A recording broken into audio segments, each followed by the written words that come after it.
Assalamualaikum warahmatullahi wabarakatuh. Bismillah walhamdulillah wassalatu wassalamu ala rasulillah wa ala alihi wa sahbihi wa mawalah. Fi hadzal maqam asy-syarif nu'azzi jami'a ahli baitil mujahidin asy-syuhada.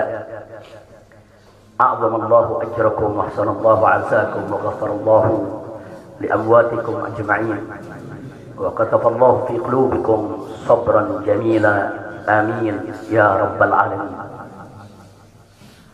Ahiba'il kiram, dalam kesempatan ini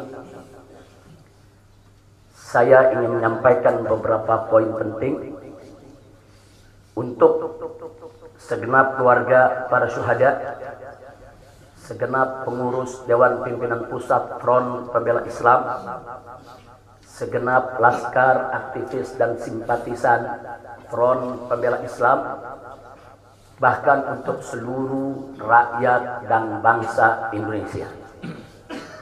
Yang pertama, bahwa keterangan pers secara resmi yang sudah dikeluarkan oleh Dewan Pimpinan Pusat Front Pembela Islam tentang kronologis penembakan yang terjadi isinya adalah benar. Saya sampaikan kronologis yang sudah dibuat dan disebarluaskan oleh Dewan Pimpinan Pusat Front Pembela Islam. Saya memberikan kesaksian sebagai salah satu saksi korban yang ada dalam kejadian bahwa isi keterangan pers itu benar. Yang kedua, yang ingin saya sampaikan di sini, bahwa pada saat kejadian tidak ada satupun di antara kami, baik saya dan keluarga maupun seluruh laskar pengawal yang begitu setia, yang mengira kalau yang melakukan pengejaran, mepet, mengganggu adalah dari kepolisian. Sama sekali kami tidak pernah menduga, kami tidak pernah mengira, apalagi kami menuduh. Yang kami tahu, mereka adalah orang-orang jahat yang ingin mencelakakan kami. Dan jumlah mereka bukan 1, 2, 3 mobil. Banyak sekali mobil saling silih berganti, berupaya untuk maju ke depan, untuk bisa sampai ke mobil Habib Hanif yang persis ada di belakang saya, bahkan untuk bisa mencapai mobil saya yang ada di depan. Tapi dengan gagah luar biasa, para syuhada kita, laskar-laskar pengawal yang paling belakang ini, sudah ada 2 mobil. Luar biasa. Mereka cerdas, mereka brilian, mereka berani. Mereka dengan begitu luar biasa mengendalikan situasi dan kondisi, sehingga para penjahat tadi tidak satupun yang berhasil untuk mencapai kami. Ini menunjukkan bagaimana sigapnya mereka, cerdasnya mereka, pintarnya mereka, beraninya mereka tanpa senjata. Itu kedua yang ingin saya sampaikan. Dan poin ketiga, bahwa tuduhan kalau pengawal-pengawal kami dipersenjatai adalah fitnah besar, bohong besar. Tidak ada satupun pengawal kami yang dipersenjatai, karena kami tidak pernah mengira, sekali lagi, kalau kami akan diperlakukan seperti itu. Pengawal-pengawal ini pengawal standar keluarga biasa. Pengawal standar keluarga biasa. Saya ada 4 mobil, semua isinya keluarga, anak, mantu, saudara, cucu-cucu kami semua ikut. Ada 3 masih bayi, masih minum air susu ibu. Dan masih ada yang 4 saudara yang di bawah 5 tahun, bahkan yang di bawah 3 tahun. Jadi benar, ya, kami sekeluarga semua. Sudah. Nah, jadi yang ingin saya sampaikan di sini adalah para laskar ini mengawal. Tugas mereka mengawal, bukan untuk mengganggu siapapun. Jadi sudah benar mereka melaksanakan tugas. Ketika begitu banyak mobil ingin menyalip, ingin membahayakan kami, mereka melakukan tugas dengan sangat cantik. Mereka tidak mencelakai orang dengan sangat cantik. yaitu bagaimana mereka mengusir satu persatu mobil-mobil tersebut sehingga tidak berhasil masuk ke dalam rombongan. Dan subhanallah ya ikhwan, yang keempat yang ingin saya sampaikan di sini, dengan takdir Allah, laulahum, tanpa mereka ini para syuhada, mungkin kami sudah digiring ke medan pembantaian yang mereka rencanakan. Allah mentakdirkan sesuai dengan kehendak Allah subhanahu wa ta'ala. Demi Allah, saya dan keluarga siap setiap saat untuk menghadapi mati syahid ya. Kami tidak akan pernah mundur selangkah pun juga. Tidak akan pernah takut untuk menghadapi segala ancaman dan teror. Maka itu saya sampaikan sekali lagi, ke-6 laskar yang mati syahid ini, mereka laskar yang luar biasa. Mereka laskar yang setia. Bahkan Anda bisa dengarkan dalam rekaman-rekaman yang tersebar, yang viral di mana-mana ya ikhwan. Bagaimana mereka tertawa, saudara, senang begitu melihat saya dengan keluarga semua sudah terbebas dari kejaran. Begitu mereka melihat saya dengan keluarga semua sudah berhasil meluncur keluar dari kejaran, mereka senang. Padahal sebentar lagi mereka akan dibantai. Mereka digiring ke medan pembantaian. Dan sampai saat itu kami tidak pernah tahu kalau mereka yang melakukan pembantaian adalah pihak kepolisian. Kami tidak pernah tahu. Kami tidak pernah sebutkan. Kami tidak pernah menuduh. Bahkan dalam keterangan pers Dewan Pimpinan Pusat Front Pembela Islam masih dicantumkan orang tidak dikenal. Karena kami tidak berani menuduh siapapun tanpa bukti. Kami nggak berani menuduh siapapun tanpa saksi. Itu ajaran Islam. Nggak boleh kita menuduh siapapun tanpa bukti dan saksi ya ikhwan. Tapi subhanallah, tatkala dari pagi sampai siang kami kerahkan laskar-laskar Kerawang dipimpin oleh pimpinannya masuk ke setiap rumah sakit di wilayah Kerawang, masuk ke setiap kantor polisi saudara di Kerawang, menyapu bersih itu jalan tol. Saudara, setiap rest area didatangi semua dalam rangka untuk mencari para syuhada ini. Di mana mereka? Di mana mereka? Tapi subhanallah, akhirnya Allah buka mulut yang membantai saudara. Allah buka mulut mereka. Allah buka mulut mereka saudara. Gak bisa mereka sembunyikan saudara. Allah maha kuat, Allah maha besar, Allah maha kuasa. Allah buka siang itu Kapolda Metro Jaya mengakui ya ikhwan, kalau para penyerang, para penyergap, para penguntit saudara yang kami semula duga mereka bajingan penjahat, saudara yang ingin mencelakai kami, ternyata diakui sebagai bagian daripada penyelidikan, bagian daripada penyidikan Polda Metro Jaya. Bukan kami yang menuduh, mereka yang mengaku ya ikhwan. Kalau mereka menutup mulut, tidak pernah mengaku, sampai kapanpun kami tidak akan pernah tahu ya ikhwan. Subhanallah, pertolongan Allah hanya hitungan jam saudara. Allah buka mulut mereka. Padahal logikanya kalau mereka mau tutup seumur hidup pun kami nggak bakal tahu ya ikhwan. Tapi Allah maha tahu, Allah maha berkehendak. Allah buka mulut mereka saudara, Allah buka pengakuan mereka saudara, sehingga sekarang menjadi terang benderang siapa para pelaku penjahat itu saudara. Ini poin-poin penting yang ingin saya sampaikan.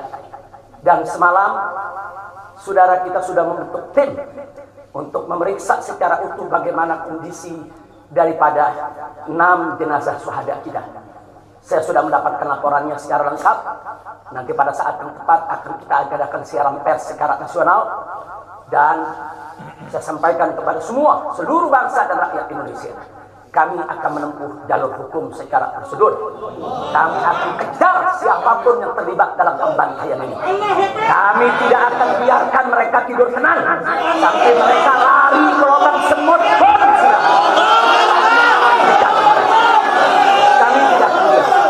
Maka itu saya minta kepada seluruh rakyat dan bangsa Indonesia, tahan diri, sabar.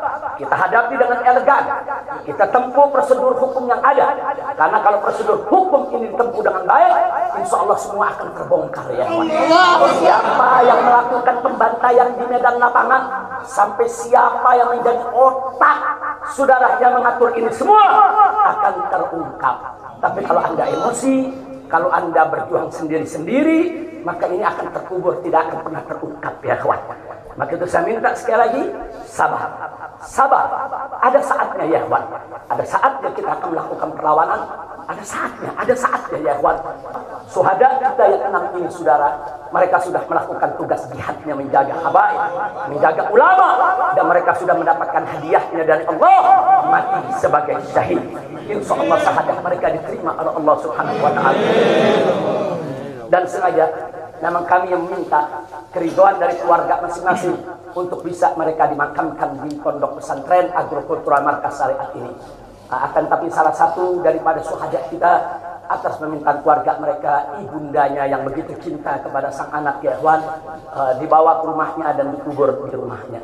Jadi sekali lagi, mudah-mudahan semua syuhada yang 6 ini diterima oleh Allah Subhanahu wa ta'ala. Saya tidak ingin berpanjang lebar lagi, tapi sekali lagi bahwa DPP FPI sudah berkomitmen dengan seluruh ormas-ormas Islam yang ada ya kawan. Anda bisa lihat bagaimana ormas-ormas Islam sudah memberikan pernyataan sikap dari berbagai kalangan, di mana kita kompak semua satu kata bahwa harus dibentuk tim pencari fakta independen yang melibatkan semua elemen, yang melibatkan Komnas HAM, Amnesty Internasional. Bahkan kami minta juga Komnas HAM anak untuk ikut berbuat. Karena di dalam kejadian itu ada yaitu 3 bayi dan masih ada lagi yaitu 4 balita ditambah 1 lagi balita dari salah seorang anak kerabat kami ya Pak. Jadi pada kejadian itu tidak kurang dari 12 wanita, 3 bayi, dan 6 balita yang masih berada di bawah usia 5 tahun. Komnas HAM anak tidak boleh membiarkan, karena pada saat kejadian itu ada bayi-bayi kami yang ketakutan karena mobil itu meluncur tidak wajar, tidak semestinya. Dalam goncangan mobil tersebut, bayi-bayi itu menangis, ibu-ibu itu menangis, mereka terteror, terintimidasi. Mereka bukan tidak takut, ini satu teror yang luar biasa.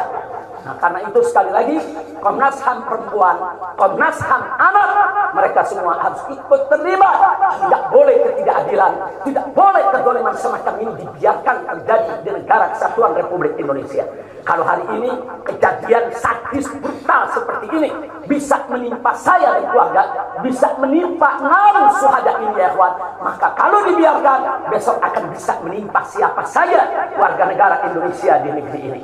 Maka itu saya ajak semua elemen bangsa ini, dari mulai presidennya, DPR-nya, dan seluruh institusi kenegaraan terlibat, yaitu secara bersama-sama untuk mengungkap fakta yang sebenarnya apa yang terjadi di balik semua ini. Itu saja yang ingin saya sampaikan. Sekali lagi ya ikhwan, malam itu saya dan keluarga keluar lewat dari jam 10 malam. Kenapa kami lewat dari 10 malam? Karena kami pikir kalau keluar jam 7 atau ba'dal maghrib banyak krodit macet di jalan ya kawan. Nah lewat dari jam 10 supaya jalan agak senggang. Nah, kami harap sekitar jam 12 atau lewat kami sudah sampai di tujuan. Tujuan kami suatu tempat peristirahatan yang memang cocok buat kesehatan. Kami sedang membutuhkan sedikit waktu lagi untuk memulihkan yaitu tenaga kami, kesehatan kami. Dan selain itu juga saudara, kami tidak pernah menyangka kalau perjalanan kami malam itu sebetulnya sudah direncanakan oleh pihak lain untuk digiring ke medan pembantaian. Kami tidak pernah menyangka dan kami tidak pernah menduga. Tujuan kami hanya ke tempat peristirahatan, dan sehingga kalau jam 12 atau setengah 1 kami sudah sampai, kami beristirahat, dan subuh kami punya pengajian keluarga. Baca Al-Quran, baca hadis, baca zikir, hanya khusus untuk keluarga kecil kami saja, untuk anak, menantu, cucu, dan untuk baby sister yang menemani cucu-cucu kami, begitu juga untuk beberapa anggota kerabat kami. Jadi kami tidak pernah menyangka acara yang sebetulnya begitu sederhana, indah, saudara, ternyata sedang digiring ke medan pembantaian. Dan subhanallah, akhirnya kami semua selamat. Berkat apa? Dengan takdir Allah, berkat perjuangan ke-6 syuhada ini ya Tuhan. Tanpa perjuangan ke-6 syuhada ini, mungkin kami saat ini tidak bertemu Anda lagi di sini. Maka itu saya sampaikan sekali lagi kepada keluarga para syuhada. Keluarga para syuhada, nah, Anda semuanya harus bersabar kepada Allah Subhanahu wa taala. Ridho kepada keputusan Allah, dan jangan khawatir, keluarga Anda yang kembali kepada Allah ini mati sebagai syahid, Allah akan masukkan mereka ke dalam surganya, dan Allah akan berikan kepada mereka kelak syafaat untuk menolong seluruh anggota keluarga agar bisa dimasukkan ke dalam surganya. Itu saya ingin saya sampaikan. Kita